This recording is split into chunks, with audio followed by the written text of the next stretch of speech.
Berikut ini adalah 7 agenda licik klan Ba'alawi Yaman yang telah terbaca dengan jelas. Pertama, Ba'alawi yang sengaja didatangkan kaum penjajah Belanda itu telah dikondisikan untuk mengaku-ngaku sebagai juriat Nabi Shallallahu Alaihi Wasallam melalui Ubaidillah atau Abdullah bin Said Ahmad bin Isa. Terbukti tidak terkonfirmasi keberadaannya. Kedua, Wali Songo yang penyebar Islam di Indonesia diam-diam diba'alawikan terlebih dahulu dengan mengubah manuskrip-manuskripnya. Di fase ini mulai dilakukan framing dengan berbagai cara agar supaya orang Indonesia percaya bahwa Wali Songo itu memang termasuk ke dalam klan Ba'alawi. Salah satu caranya adalah dengan mengaitkan nasab Wali Songo melalui tokoh Abdul Malik Ajmat Khot hingga bersambung kepada Ubaidillah. Setelah diteliti, ternyata nama Abdul Malik Ajmat Khot yang konon berada di India ini adalah fiktif alias hoax, sama seperti Ubaidillah.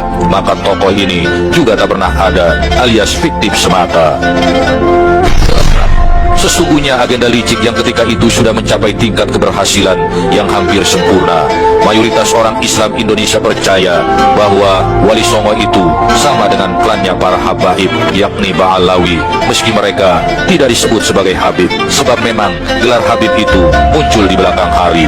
Pada fase keempat ini, Ba'alawi menyebarkan propaganda bahwa mereka, kaum Ba'alawi, adalah yang mengislamkan Indonesia. Maka janganlah heran bila terdengar doktrin seperti ini.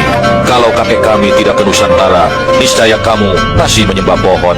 Kakek dimaksud tentu saja dihubungkan juga dengan Wali Songo yang sudah mereka nisbahkan ke dalam klan Ba'alawi Yaman. Kelima, apabila 4 poin strategi licik itu sudah berhasil, selanjutnya adalah tinggal upaya menggencarkan framing bahwa yang mengislamkan Nusantara itu adalah Ba'alawi yang juga juriatnya Nabi Shallallahu Alaihi Wasallam. Pada fase ini, mereka menunjukkan 2 keunggulan isu sekaligus. Di satu sisi mengaku sebagai cucu Nabi, yang kedua telah berjasa mengislamkan Nusantara. Maka oleh karena itu, mereka selalu gembar-gembor sebagai pihak yang paling berjasa di Nusantara dalam kaitan dengan islamisasi daripada suku atau kelompok manapun. Klaim inilah yang kemudian melahirkan doktrin kami Ba'alawi adalah majikan kamu. Keenam, supaya kemuliaan sebagai juriah Nabi Shallallahu Alaihi Wasallam bisa dimonopoli hanya oleh kaum Ba'alawi, tidak untuk juriah lainnya, terutama juriah Wali Songo, maka keluarlah doktrin Wali Songo memang Ba'alawi dan tentu juriat Nabi, namun terputus keturunannya karena hanya diturunkan oleh anak perempuan saja, dan itu tidak sah. Klan Ba'alawi secara rasis melarang para syarifah atau keturunan wanitanya untuk menikah dengan golongan di luar mereka, sementara kaum prianya dengan seenaknya menikahi wanita-wanita bangsa pribumi manapun.